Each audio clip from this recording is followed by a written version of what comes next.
생생하게 상생하며 YTN 라디오 생생경제.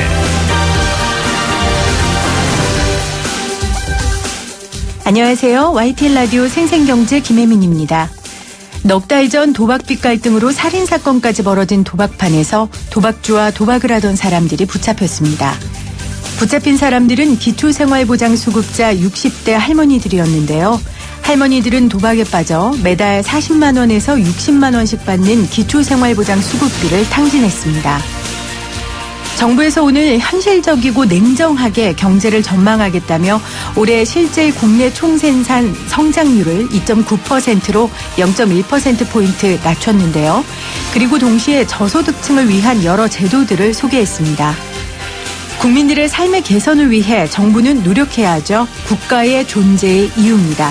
하지만 그런 제도의 보호를 받는 분들도 최선을 다해 생을 살아가야 합니다. 그건 역시 국민의 의무입니다. 2018년 7월 18일 YTN 라디오 생생경제 지금 시작합니다.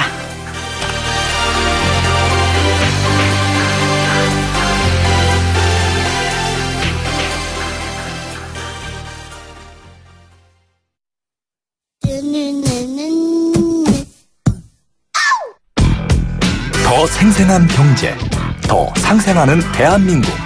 YTN 라디오 생생경제. 오늘 가장 뜨거운 경제 뉴스를 제일 생생하게 전해드리는 시간입니다. 정부는 오늘 근로장려세제 개편 방안을 발표했습니다. 이 안은 이달 말 세제발전심의위원회를 거쳐 다음 달 정기국회에 제출되는데요. 여러분이 관심 가지실 만한 내용들이 많이 있습니다. 기획재정부 김병규 세제실장에게 자세한 내용 들어보도록 하겠습니다. 실장님 안녕하세요. 네, 안녕하세요. 먼저 이 근로장려금이요. 관심들이 굉장히 많으세요. 예. 네. 근데 사실 이게 기존에 이 근로장려금이라는 게 있었던 거죠? 네, 있었습니다. 네. 어떤 것인지 좀 설명을 좀 해주실까요? 네, 지금 근로장려금 제도는 근로유인을 제고하고 빈곤 탈출 돕기 위한 그 일하는 복지 제도입니다. 네. 그게 2016년에 도입해서 2009년부터 지급해 왔는데요. 지급 대상으로는 근로소득이 있거나 사업소득이 있거나 종교인 소득이 있는 가구 중에서 네. 소득 요건과 재산 요건을 모두 충족하는 가구에 대해서 일을 많이 할수록 지급액이 높아지도록 이렇게 설계되어 있는데요. 네.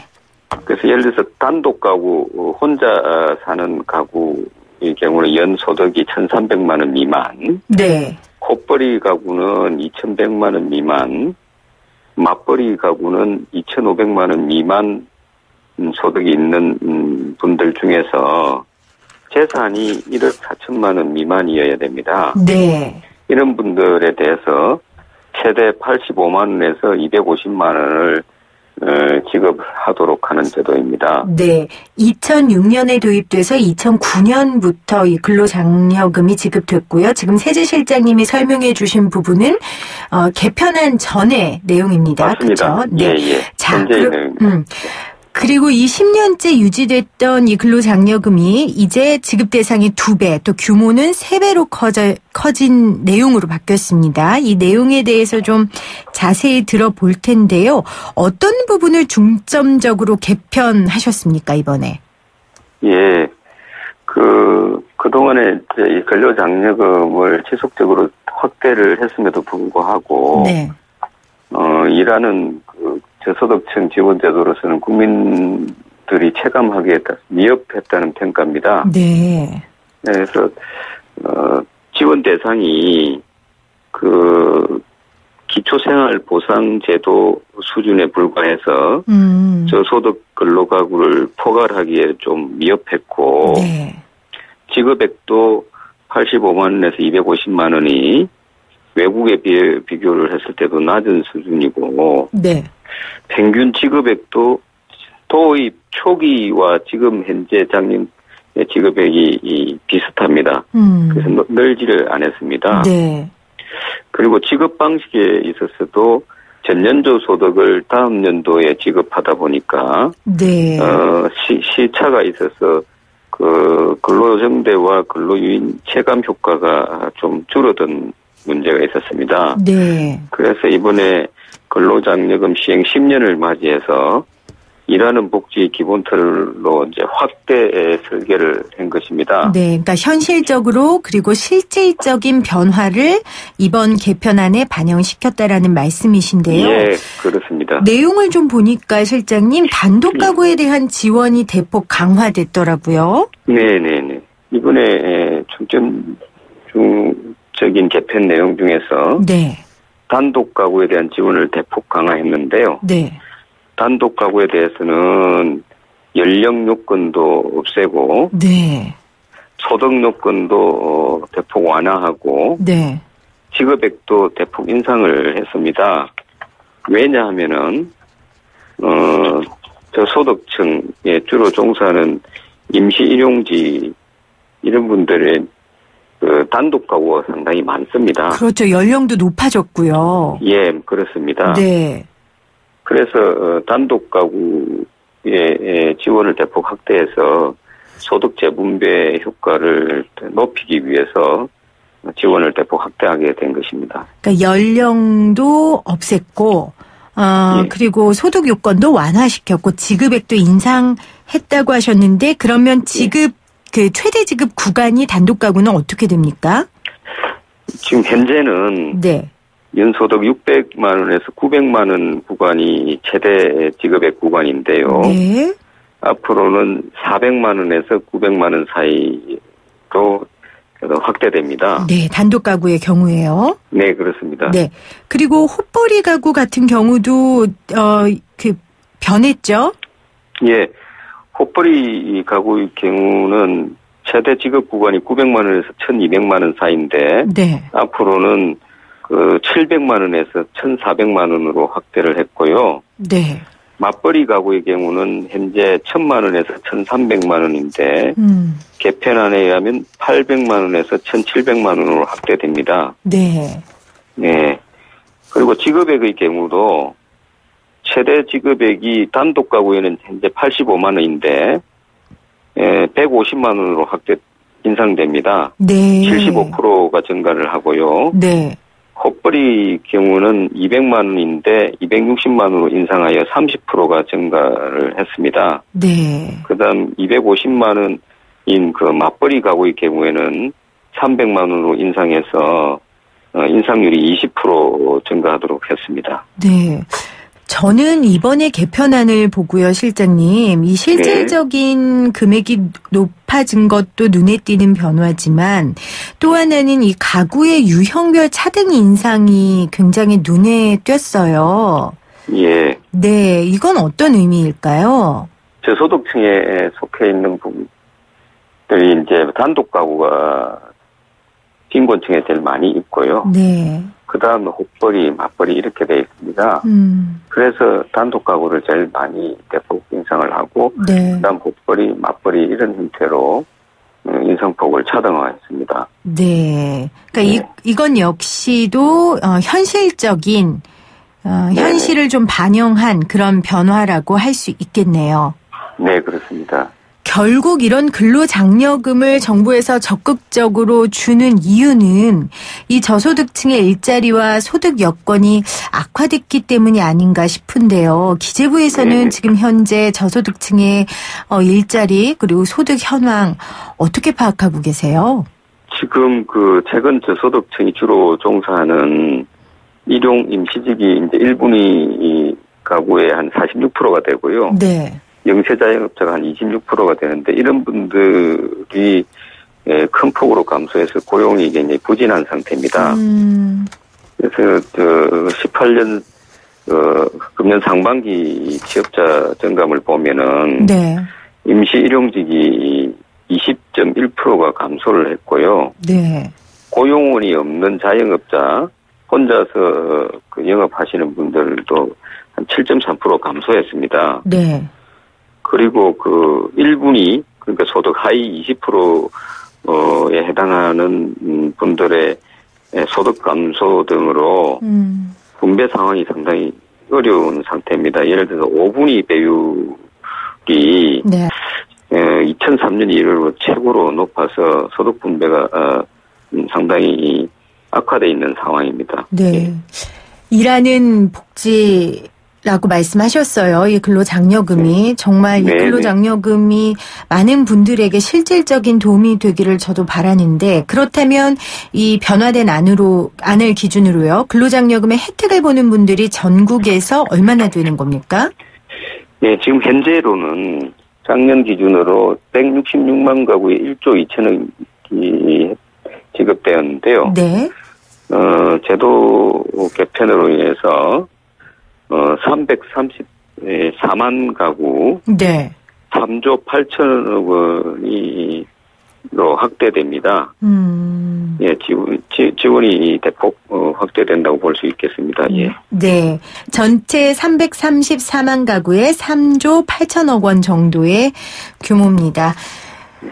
또 하나 지금 많은 분들이 관심을 가진 분들 중에 하나가요, 실장님. 이 승용차 개별 소비세예요. 지금 검색어에도 올라 있거든요. 아마 이 승용차 개별 소비세는 일반 서민들도 혜택을 볼 수 있는 부분이기 때문에 굉장히 많은 분들이 관심을 갖고 계신 것 같은데, 한시적으로 인하한다는데 구체적으로 얼마나 인하하시는 겁니까? 지금 승용차 개별 소비세가 자동차 가액의 5%입니다. 네. 이거를 시행령을 고쳐서 네. 30%를 인하를 합니다. 3.5%로. 네. 세율을 인하를 하는데 오늘 대책 발표를 했기 때문에요. 네. 내일부터 구입하시는 분은 혜택을 볼 수 있고요. 연말까지. 네. 내일부터 연말까지 구입하시는 분은 혜택을 볼 수 있습니다. 어제 차 구입하신 분들은 어떻게 해요, 실장님? 네, 그거는 저희가 웃음으로 대답을 대신 하시는 걸로 하겠습니다. 예. 내일부터 연말까지 한시적인 거죠? 네, 그렇습니다. 모든 차가 다 적용되는 건 아니죠? 승용차, 네, 이륜 자동차, 캠핑용 자동차 등에 적용되는데 지금 경차하고 화물차의 경우는 네. 개별 소비세가 부과가 안 됩니다. 아예 면제입니다. 네네. 예, 그래서 자동차의 경우 대부분 된다고 보시면 됩니다. 그렇네요. 개소세를 내고 있는 승용차는. 예. 이 개별 소비세 인하뿐만 아니라 노후 경유차를 폐지하고 이제 새로운 차를 구입하려는 사람들에겐 지원금도 주신다고요? 그거는 저희가 내년에 1년간 내년 1월 1일부터 네. 12월 말까지 이 노후 경유차를 그러니까 꼭 2008년 이전에 등록한 네. 10년 이상 된 노후 경유차를 폐차를 하고 새로이 이 승용차를 네. 구입하는 분들께는 개별 소비세의 70% 한도 내에서 감면을 해줍니다. 네네. 예, 그래서 100만 원 한도로 감면을 해주는데요. 네. 거기에 교육세하고 부가가치세를 합해서 한 대당 144만 원까지 감면을 받을 수 있습니다. 네. 차 구입할 계획이 있으신 분들에겐 굉장히 좋은 유익한 정보인 것 같습니다. 네. 근로장려금은 이제 저소득층들을 도와줌으로써 소득 재분배의 효과를 가져오는 거고요. 개소세 인하는 어떤 영향을 가져올 것이라고 기대하세요? 최근에 자동차 관련 산업들이 상당히 부진합니다. 수출도 네. 부진하고 자동차 제조에 종사하는 분 또는 판매에 종사하는 분들도 취업자 수가 감소를 했습니다. 네. 그래서 GM 구조조정이라든지 사드라든지 미중 통상 분쟁 등 이런 피해가 상당히 우려되는 분야입니다. 네네. 그래서 이로 인해서 지금 중소부품 협력업체도 영향을 받습니다. 그렇겠죠. 그래서 가격 인하를 통해서 네. 소비자에게 혜택을 돌려주면서 내수가 판매가 확대되면은 여기에 종사하는 분들도 증가 예상이 되고요. 네. 중소협력업체 등의 부담도 완화될 거로 저희가 판단을 하고 있습니다. 네. 소비자들도 좋고 또 자동차 네. 산업 또 그 하청업자들까지 다 좋은 제도 가 되기를 꼭 기대해 보겠습니다. 오늘 근로장려세제 개편 방안, 근로장려금과 또 자동차 개별 소비세 부분에 대한 이야기 기획재정부의 김병규 세제실장에게 자세하게 들어봤습니다. 실장님 고맙습니다. YTN 라디오 생생경제에서 여러분께 드리는 선물입니다. 밀리의 서재에서 전자책을 자유롭게 읽을 수 있는 3개월 무료 이용권을, 한국경제신문에서 다양한 경제서적을, 나도 읽고 싶다. 100% 영미권 1:1 프리미엄 화상영어 클라소에서 1개월 이용권, 나도 공부하고 싶다. 자연으로 빚은 톡 쏘는 아름다움, 주식회사 테미스의 테미스 센텔라 탄산팩 세트, 유해 성분 없는 순하고 순한 보습크림 아이스크림 크림, 나도 쓰고 싶다를 보내드립니다. 이 푸짐한 선물 받으실 수 있는 방법입니다. 지금부터 제가 내는 퀴즈 잘 들으시고요. 샵 0945 우물정 0945로 문자 보내주세요. 오늘의 생생 퀴즈입니다. 정부는 오늘 이것을 3조 8천억 규모로 늘리겠다고 발표했습니다. 이에 따라 지급 대상이 기존 166만 가구에서 334만 가구로 대대적으로 확대됐는데요. 가구당 지급액도 단독 가구는 최대 150만 원, 헛벌이는 최대 260만 원, 맞벌이 가구는 최대 300만 원까지 대폭 인상됩니다. 여기서 생생 퀴즈입니다. 저소득자의 근로를 장려하기 위해 세금 환급 형태로 소득을 지원하는 이것을 무엇이라고 할까요? 1번 근로장려금, 2번 근로장학금입니다.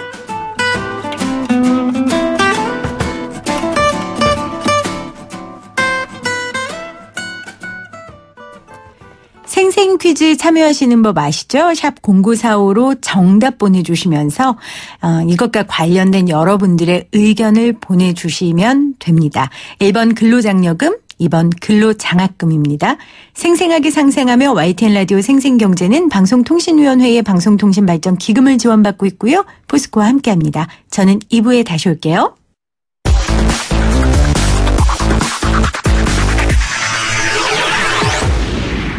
생생하게 상생하며 YTN 라디오 생생경제.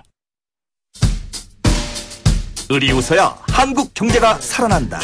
으라차차 상생경제.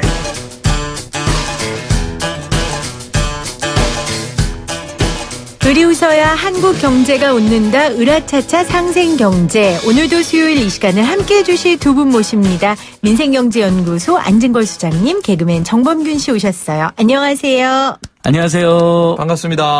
반갑습니다. 두 분은 운전을 하시죠? 네, 오늘도 운전해서 왔죠. 저도 운전해서 왔죠. 네. 두 분 같은 분한테 기사가 필요한 거 아닙니까? 우리 운전해 주시는 기사님들이. 저는 항상 어딜 가든 혼자. 그랬어요? 제가 직접 다 운전해서 다니고. 그렇구나. 그럼 자차에 대해 되게 잘 아시겠네요? 아니, 아직 잘 몰라요. 그냥 운전만 하고 기름만 넣고 다니죠. 기름 넣으면 가는 거니까요. 그럼요. 그래요? 아니, 우리 안 처장님은 그렇게 전국 8도를 다니시는데. 어쩔 때는 운전 때문에 골병이 들릴 때가 있습니다만 두 가지. 항상 이 자동차가 고장날 때 고쳐주시는 분들과 혹시 저희들이 약주를 먹었을 때 운전해 주시는 그 두 분. 네. 자동차 전문 정비소와 대리기사님. 네. 이 두 분 때문에 우리가 안전하게 운전하고 산다. 이동하면서 산다라는 생각이 늘 감사하게 그래요. 떠올립니다. 오늘 주인공이 지금 말씀하신 분들 중에 있습니다. 자, 오늘의 주인공을 범균 씨가 소개해 주실게요.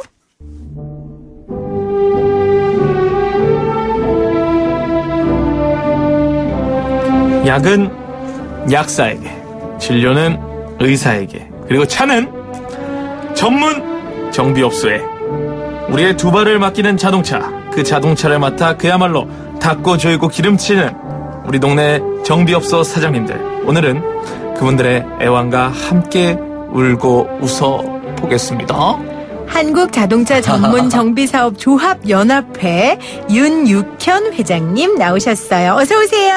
반갑습니다. 네, 안녕하십니까. 박보수연합회 윤육현 연합회장입니다. 회장님 반갑습니다. 청취자분들이 조금 의아해하실 수 있을 것 같아요. 으라차차 왜 전문 장비업체 대표님이 나오셨지? 이분들 무슨 특별한 이슈가 있으셨나? 이렇게 생각하실 것 같은데, 지난달이에요. 지난달 여의도공원에서 2만여 명의, 우리 정비하시는 분들이 대규모 시위를 하셨다고 하더라고요. 그래서 오늘 이 이야기를 좀 들어보려고 합니다. 그 전에, 네. 범균 씨, 요즘은 카센터라고 하지 않는데요. 정비업소. 특별한 이유가 있어요. 자동차 정비업소. 특별한 이유가 있어요. 물론 카센터라 해도 관계는 없습니다만은 지금 요즘에는 이제 전문 정비업소로 이렇게 쓰고 있습니다. 네, 그렇게 불러주십시오. 네, 조금 더 전문성을 부각하기 위해서. 카센터가 이제 시민들께는 좀 친근하다는 분들 때문인데 단순히 그냥 차를 맡기는 곳이 아니라 그렇죠, 전문적으로. 아까 제가 말씀드린 것처럼 저희들의 차량 안전한 이동과 운전을 책임지시는 정말 동네 가장 핵심적인 전문 정비 센터거든요. 네. 그래서 그렇게 해서 이제 카포스 연합회도 있고 다 그렇게 불러주시는 게 맞는 것 같습니다. 네. 좋아요. 보통은 이제 영어 한국말로 쓰다가 이제 영어로 많이 가는데 그러게요. 영어에서 순수 한국말로 바꾸셨죠. 매우 바람직합니다. 네. 자, 으라차차를 들으시는 청취자분들 아시겠죠? 한국자동차 전문 정비 사업 조합 연합회 일명 카포스 연합회라고 합니다. 오늘 회장님과 함께 이 이야기 할 텐데 회장님 왜 거리로 정비업소 사장님들하고 나가셨어요? 예, 오죽했으면 길거리에 나와서 집회를 했겠습니까? 이 더운 날, 그렇죠? 예, 자동차 제작사를 비롯한 정유업계, 보험업계 등 많은 그 대기업들이 자동차 정비 시장 진출로 인해 가지고 대표적인 골목 상권에 있는 전문 정비 수립 이미 수년 전부터 막대한 타격을 받고 있습니다. 그래서 몇 년 사이에 약 5천여 개가 폐업할 정도로 심각한 위기를 그렇게 맞고 있습니다. 그래서 이러한 과정에서 수입차를 비롯한 자동차 제작사들이 갑질에 가까운 정비 정보 제공에 대한 횡포가 도를 넘었고요. 네. 그리고 이제 비합리적이고 현실에 맞지 않는 전문 정비업 작업 범위와 제도 개선을 위해서 수차례 걸쳐서 건의를 했습니다마는 그때뿐이었습니다. 그래서 비정상적인 정부 정책과 자동차 관리법 등을 시대 흐름에 맞게 제도 개선을 요구하고 생존을 위해서 어렵게 하루 영업을 포기하고 집회를 하게 된 배경이 되겠습니다. 네. 정말 하루 영업을 포기하면 거기에 손실이 얼마나 크세요. 근데 그걸 포기하고 지금 나오셨는데 우리가 지금 회장님이 말씀해 주신 이야기를 좀 자세하게 풀이할 거예요. 보니까 이 대기업들이 일부 자동차 장비 시장에 막 진입을 하고 또 예외 없이 그다음에 방금 회장님 말씀해 주신 것처럼 그 일부 재벌 대기업이나 외국 그 자동차 회사에서 제작사에서 그 정비 정보를 줘야 될 거 아니에요. 이렇게 동네에 우리가 차가 고장나면 왔을 때 핵심 정비 정보를 안 준다는 거예요. 그러니까 예를 들면요. 아주 엔진 핵심 정보라든지 요즘 이제 자동차 기술이 발전해 갖고 일부 소프트웨어를 장착하게 돼 있나 봐요. 근데 그런 디테일한 건 안 주는 거예요. 그런 것을 그 장착할 수 있는 어떤 비밀번호나 시스템을 안 알려주니까 결국 우리가 이게 무슨 문제 발생하냐면 우리 정당한 일감도 줄어들 뿐만 아니라 그럼 대기업 직영 소유가 되잖아요. 그럼 비싸게 받아도 검증도 안 되고 또 우리도 어떤 일이 발생하냐면 차를 거치러 우리 동네 내 단골 정비센터에 갔는데 아이고 이것은 우리가 못 고칩니다. 저도 그런 경험이 있어요. 직영 정비소로 가셔야 돼요. 그러니까 정보를 안 줘서. 예, 직영 정비소는 아시다시피 동네 없어요. 멀어요. 한참 멀리 가야 돼요. 우리 범님도 아시잖아요. 그러면 가면 또 이게 보통 우리 단골 정비센터에서는 우리 이제 사장님이랑 이렇게 이제 이물어지고 친해져가지고 알잖아요. 대충. 주치의죠. 내 차에. 주치의죠. 차량 주치의시들인데 이분들은 이제 그 직영 정비소에서는 부르는 게 값이니까 폭리를 취한다는 지적이 많이 나옵니다. 근데 회장님 소비자들은 아까 전에 그러니까 직영점 같은 데는 폭리를 취할 수 있다는데 저는 당연히 그런 직영점은 그런 걸 안 할 거라고 생각하거든요. 그게 아닌가 봐요. 그게 쉽게 말씀드리면 독점이죠, 독점. 독점을 하다 보니까. 독점을 떠나서 독과점이라고 보는 거죠. 그렇기 때문에 거기를 갖지 않으면 고칠 수가 없다. 그러니까 소비자가 선택할 수 있게 해줘야 되는데. 부르는 값이 되는 거죠. 그렇죠. 그렇게 보면 되겠습니다. 개인이 일반 업체가 그냥 하는 거랑 아니면 대기업 프랜차이즈의 비율 그게 지금 한 몇 대 몇인가요? 한 우리가 전체 전문 정비업 등록한 분들이 한 3만 5천 명 되는데요. 네. 그래서 줄여서 3만 명 잡고 네. 한 7,200개 정도. 그래서 한 25% 된다고 저는 보고 있습니다. 대기업이? 네네, 그렇습니다. 생각보다 굉장히 많네요. 아이고, 어마어마한 파괴력이죠. 그러니까 최근에 이제 정비 시장에 이런 대기업이 진출을 해서 골목 상권을 침해하고 있다는 게 요점인데 이 부분에 대해서 회장님 조금 더 자세하게 우리 청취자분들께 설명을 해 주시겠어요? 자동차 제작사들은 이 소비자의 자동차를 보증 수리를 잘해주기 위해서 협력업체를 두고 있지 않습니까? 네, AS를 해주기 위해서. 네, 그렇습니다. 원칙적으로 얘기하면 소비자를 위한다면은 일반 수리를 하면 안 됩니다. 그래서 이 보증 수리에 집중해야 되는데 네. 제작사 본사에서 보증 수리 공임을 일반 수리 비용 대비해서 아주 적게 주고 있습니다. 다시 말씀드리면 대기업 그 본사에서 보증 수리 비용 자체를 적게 주고, 그죠? 일반 수리에서 먹고 살아라. 쉽게 표현하면 그렇습니다. 그리고 거짓말처럼 보증 수리 기간에는 잘 안 고장나요.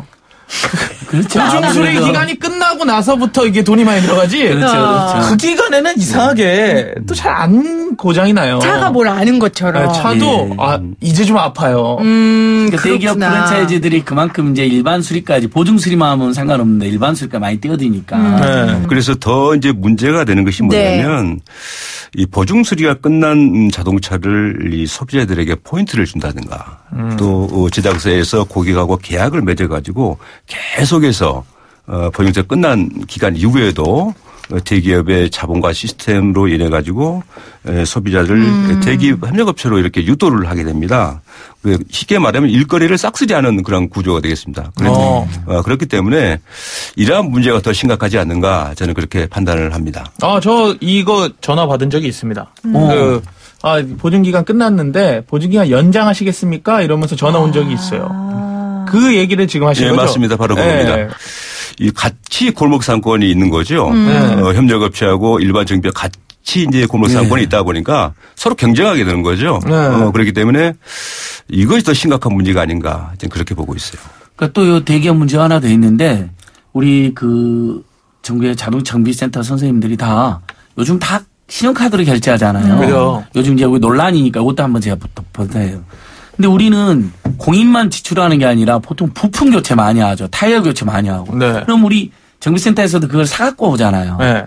그러니까 이분들은 그걸 사갖고 중개하는 거고 우린 근데 그게 우리가 그 계산할 때는 신용카드 계산하니까 막 몇십만 원, 많게는 100만 원 안팎까지 계산할 때 있잖아요. 그럼 신용카드 가맹 점수를 2.5% 3%까지 막 나와버립니다. 그럼 몇만 원에 나와버리는 거예요.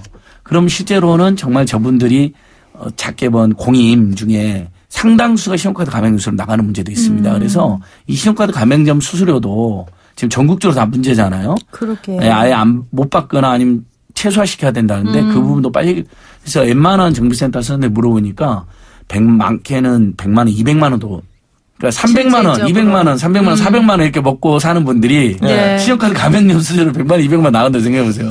얼마나 이거 불합리합니까? 그러니까 이 문제도 똑같이 근데 우리 정비센터가 더 심하다. 왜? 부품값이나 타이어값이나 비싼 것들을 많이 취급하기 때문에. 그렇죠. 근데 소비자는 다 그 신용카드 내니까. 가맹점 수수료가 많이 나와버리는 거예요. 네. 근데 제가 알기로는 이 전문 정비 수리업은 중소기업 적합 업종에 들어서 대기업이 진출 안 하기로 했던 거 아니었어요, 회장님?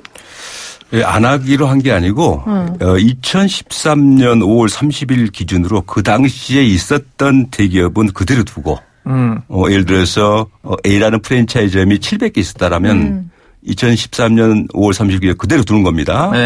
그렇게 해서 확장을 자제하자. 그걸 이제 동반성장위원회에서 공고하는 그런 그 제도를 두고 있었습니다. 권고요. 강제성은 없는 강제성은 거죠. 없죠. 그렇죠. 강제성은 없습니다. 근데 이제 문제는 이제 일부 대기업들이 이 종합정비업체는 중소기업 적합업종이 아니기 때문에 영양제 적용을 받지 않는다 이렇게 지적하고 계신 거잖아요. 네네 그렇습니다. 그게 무슨 얘기냐면 종합정비업체가 이제 우리가 흔히들 말하는 정비공장이라 하는데 우리는 이제 중소기업 적합업종인 거고 그쪽은 이제 중소기업 적합업종이 아니란 말이죠. 규모가 좀 크니까요. 그렇습니다. 그렇기 때문에 대기업 일부 제작사에서는 그쪽으로 이제 그 브랜드를 달아주는 거죠. 그래서 일거리가 이렇게 휩쓸리는 쏠리는 현상이 되고요. 쉽게 말하면 한쪽을 막아내니까 한쪽을 이렇게 뚫어서 나가는 아주 그 동반성장위원회의 어떤 의미 공고 그러한 그 의미를 퇴색시키는 그런 형태라고 보고 있습니다. 그 종합정비업체가 이제 약간만 덧붙이면 우리가 동네에서 흔히들 가는 이제 전문정비센터 말고 그 차량 크게 파손 났을 때 이렇게 공장으로 간다고 하잖아요. 그다음에 전체 막 도장하거나 큰데 또 판금하고 이렇게 찌그러진 데 막 펴고 이런 데입니다. 그러니까 그런 데에서 대기업들이 계속 또 일거리를 여기 많이 잠식해 하는 그런 문제도 있습니다. 근데 지금 나중에도 이야기 되겠지만 언더코팅이라 해서 요즘에 그 자동차 부식 차량 밑에 그 부식하지 않고 녹슬지 않도록 녹 방지하는 뭐 코팅을 하는 건데 우리가 보기에도 딱 자동차 정비센터에도 할 수 있을 것 같은데 이건 우리 정비센터는 또 골목 상권을 못하게 종합 정비 업체만 할 수 있게 해놨어요. 그러니까 정보를 안 준다잖아요. 예, 그러니까 아까 말한 정비 정보도 안 주는 문제도 있고 그다음에 동네 정비센터에서 우리가 누구나도 손쉽게 할 수 있을 것 같은데 친환경 코팅 제품으로 이렇게 환경 문제가 있다면 그리고 정부에서 인증하는 친환경 코팅 제품도 많이 나와 있는 상황이거든요. 근데 동네 우리 센터에서 못하게 해놓고 정비센터에서는 이 종합정비업체에서만 언더코팅을 하게 해놓은 거예요. 그러니까 밑에 이렇게 녹스름 방지 장치, 손 방지 장치 코팅하는 거 요즘 많이 하시거든요. 아니 뭐 그것도 일감이 많이 뺏기고 있는 거죠. 예. 굳이 뭐 밑에까지 코팅을 해야 됩니까? 어차피 거긴 잘 안 보이는데. 코팅을 하는 건 좋은데 코팅하는 것까지 대기업이 해야 됩니까? 그렇죠. 큰 데만 하고 대기업만 하는 게 문제죠. 그러니까 맞아요. 저도 안 했는데 근데 요즘에는 전 이런 게 있다라는 것도 처음 알았어요. 근데 찾아보시면 언더커팅이라 해서 많이 나와요. 검색어에. 그래서 언더커팅 비용은 얼마냐, 진실은 어떠냐 이런 것도 많이 나오거든요. 왜냐하면 이제 자동차가 벌써 2,500만 대가 넘어서고 자동차에 대한 관심이 많아지잖아요. 내 차를 이제 오래 안전에 타고 싶어 하니까 녹슬거나 소리 나는 게 싫어서 아래를 좀 더 두텁게 코팅 처리해 주는 거예요. 언더 차량 아래를 밑바닥을. 근데 그거 저는 아무리 생각해도 그 정도 기술은 우리 자동차 전문정비센터 골목상권 충분히 할 수 있거든요. 그럼요. 생각보다 차에 대해 많이 하시네요. 공부 좀 했죠. 근데 김진표 같아요, 김진표. 여기서 말하는 김진표는 그 가수인데 레이싱도 하시는 김진표 그분 같아요. 민주당 후보 나온 김진표 말하는 게 아니고. 그분이 이렇게 모를 거예요. 그분은 기사 모시고 다니니까 아닐 거고요. 그 김진표 가수를 얘기했는데 그분을 얘기한 건 저는 오늘 또 이렇게 신선한 경우 처음이네요. 그러니까 서로한테 신선한 거지. 이분은 국회의원을. 범규님은 그 연예인 전문가고 저는 국회의원들이 감시 전문가라서. 자, 다시 주제로 돌아와서요. 회장님, 이거는 좀 정부에 좀 읍소를 한번 해보시죠. 이거 어쨌건 분명히 불공정한 건데 안 해보셨어요? 왜 안 해보셨겠어요? 정비정보 관련해서 말씀을 주시는 것 같은데요. 4년 전에 지금 자유한국당 국회의원 그 김용태 국회의원님께서 이 법 발의해서 공포가 됐습니다. 4년 전에. 그렇게 했는데 국토교통부가 사후 관리를 제대로 안 하고 있습니다. 제가 볼 때는 국토부에서 하루 날 잡아가지고 정비업체 현장을 좀 방문해서 제작사별로 실태 파악을 한다라고 하면 바로 파악할 수가 있겠습니다. 그러니까 지금 이 법의 내용인 즉슨 제작사와 일반 정비업체 간의 정보 공유 를 말씀하시는 건가요? 그렇습니다. 그러니까 정보를 독점하거나 공개하지 않는 건 잘못된 거다. 그러니까 이게 지금 법안이 통과가 됐는데 심지어 국토교통부가 지금 사후 관리를 하지 않아서 이렇게 사장님들께서 고생하고 애쓰고 계세요. 그러니까 법으로 공개하지 않으면 과태료 1,000만 원 이하 맞죠? 그렇습니다. 그러니까 공개를 안 하는 게 더 이익이겠네요. 그렇습니다. 그렇게 저는 보고 있습니다. 동네 자동차 정비센터에 손님 못 가게 하고 자기한테 끌어들인 다음에 예를 들면 우리는 이 카푸스만 해도 우리 길 가다 보면 여러 개가 있어요. 그래서 봤어요. 뭐 예전에 이제 뭐 일부 뭐 좀 행포가 있다 폭력치한다 해도 동네 다 있기 때문에 그런 것들이 이제 할 수가 없는 구조로 되어 있습니다. 서로 선의 경쟁도 있을 수 있고 이 직영업체는 멀리 떨어져 있고 몇 개 안 되잖아요. 그러니까 당연히 그리고 정보가 독점되어 있으니까 예를 들면 공임 5만 원만 받을 걸 20만 원 받아도 우리가 항의도 할 수 없고 상황을 파악할 수도 없어요. 아니 그러면 회장님 이게 다니다 보면 수입차요. 수입차 전용 뭐 정비센터 뭐 수입차 같은 경우는 어떻습니까? 정보 공유를. 실질적으로 수입차 같은 경우 더 심하다고 봐야 되겠죠. 더 안 해. 명분이 있겠죠. 국내 제작사는 어느 특정 뭐 기업을 좀 그렇습니다. 현대기아를 제외하고는 국내 제약사 상당히 문제가 많고요. 특히 수입차 같은 경우는 더 공개를 하지 않습니다. 그래서 중요한 거는 뭐냐면 수입차 공임 자체가 5만 원 정도면 정비 정보가 공개가 되면 될 것을 한 20만 원 내도 소비자들은 전혀 그걸 모른다는 모르죠. 겁니다. 그래서 이 정비 정보가 공개가 된다라고 하면은 실질적으로 우리 소비자들이 좋아지는 거예요. 예. 근데 미국 같은 경우 공개한다면서요. 우리나라가 봉입니까? 봉 맞고요. 아, 맞고요. 소비자가 봉인 거죠. 미국에서는 미국에서 운행되는 모든 자동차 또 미국에서 수입되는 모든 자동차들 미국에서는 아주 정확하게 모든 걸 공개를 하고 있습니다. 그런데 우리나라만 오면 한국에만 오면은 공개하지 않습니다. 그래서 한국 소비자를 봉으로 있습니다. 봉으로 보고 있습니다. 왜냐하면 대기업들이 같이 하고 있으니까 소비자들 목소리보다 대기업 목소리가 크니까 그거 믿고 이렇게 봉으로 여기는 거죠. 그 수리비용 엄청 나오잖아요. 수입차들 하다 보면 꼭 다른 거 말고 우리도 이제 비수입차다 하더라도 우리도 걱정하는 게 가끔 사고 났을 때 과실 조금 더 있을 때 막 몇백 몇천만 원 나왔다는 이야기 흔히 나오잖아요. 근데 차 줘야 된다 이런 얘기 많아요. 정비 정보가 다 공개되어 있지 않으니까 우리가 거기에 정확히 맞서거나 정하기 어려운 문제도 발생을 해요. 그렇네요. 우리 국내 정비업체 정비센터 선생님들의 일자리 그 일감을 뺏어가는 것도 문제지만 네. 이 중에서 굉장히 문제가 많습니다. 이건 빨리 정부에서 네. 정확하게 조치를 해야 될 것 같아요.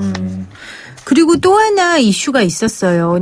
며칠 전에 저도 오프닝에서 말씀드렸는데 이 렌터카 사고 나면 그 수리비를 조금 과다하게 청구한다 이런 뉴스를 제가 봤는데 그것뿐만 아니라 렌터카의 출장 정비 서비스를 두고도 지금 정비업체하고 문제가 있으시다면서요. 예, 그렇습니다. 이제 대기업 장기 렌트카 출장 서비스는 실질적으로 순수한 사용자 작업 범위를 크게 벗어난 그런 행위로 저는 보고 있고요. 지금 어떻게 운영되고 있냐면 대기업이 자회사로 해서 아웃소싱하고 있거든요.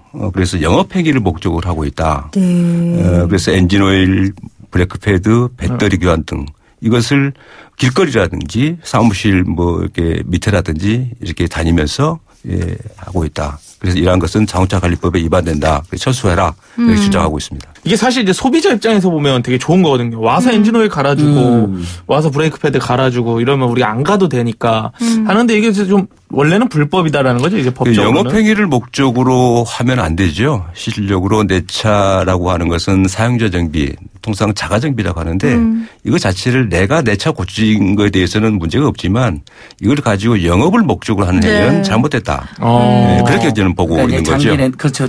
요즘 장기 렌트카 회사들 많이 다 대기업들이잖아요. 네. 정비 서비스를 제공한다는 미명하에 우리 일반 정비업소에서 해야 될 것을 가로채서 해버리고 있는 겁니다. 영업행위로. 근데 이제 범규님 말씀처럼 이제 소비자 입장에서는 조금 편안한 장점이 있을 수 있습니다만. 근데 이런 것 같아요. 저도 이 얘기를 하고 싶었는데 범균 씨 말에 저도 적극 동의해요. 하지만 과연 그게 소비자들한테 장기적으로 좋은 것인가. 그러니까 우리 당장은 편하지만 이게 이런 경제적인 문제들이 고착화되고 정말 이런 정비업체들이 무너지면 가정이 무너지는 거고 그러다 보면 나라가 무너지는 거고 너무 제가 넓게 나가는 걸 수도 있겠지만 네, 너무 많이 넓은 것 같은데요. 그러니까 그렇게 우리가 을들의 문제에 접근해야 된다는 거예요. 그러니까 소비자들 당장 편하자고 우리가 이 문제에 대해서 그냥 묵과하면 결국 그 피해가 저는 소비자들한테 돌아온다고 생각해요. 저도 그건 결국 동네 우리 자동차 전문 정비센터가 무너지면 다 대기업 직영점, 그다음 렌트카 직영점, 그다음 수입차 직영점들만 남게 되잖아요. 그러면 우리는 멀리 가야 되고 대기업에 예속되고 비싸게 받아도 할 말이 없고 지금 이미 당하고 있는데 그러니까 이제 이런 부분에 대한 고민은 같이 해주시는 게 맞는 것 같아요. 그리고 우리 정비업체 사장님들도 고민을 하셔야 되고 대기업과 경쟁하면서 경쟁은 안 되지만 그래도 어떻게 하면 소비자들 입장에서 도와줄지 어떨지 고민을 하시면 모두가 잘 사는 세상이 되지 않을까. 결론이 그래요? 아니요 괜찮아요. 저는 요즘 보면 이게 뭐 법적으로 어떤 건지 모르겠지만 요즘 아파트 단지에 보면 밤에 이제 세차하시는 이제 업체들이 굉장히 많아요. 그런 것처럼 밤에 정비를 또 하는 것도 나쁘지 않겠다 갑자기 든 생각인데 이런 게 이제 법적으로는 안 되는 건가요? 그렇습니다. 실질적으로 우리 같은 경우 정비업을 등록한 자가 영업장 이행해서 영업하는 행위는 엄청난 처벌을 받고 있거든요.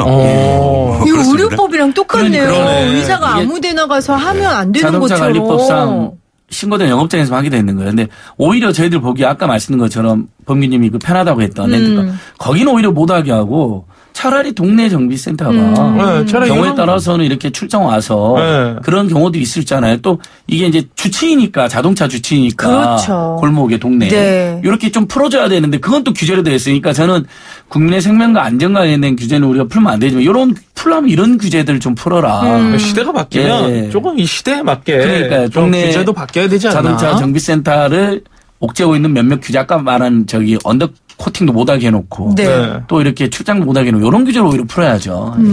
그리고 저는 이런 생각을 해요. 3만 명이요? 예. 3만 점이잖아요. 네, 그렇습니다. 그러면 이분들에 대한 재교육도 국가에서 해줘야 된다고 생각해요. 왜냐하면 자동차 시장이 변화하고 있잖아요. 네. 그런 부분에 대한 교육을 받으세요?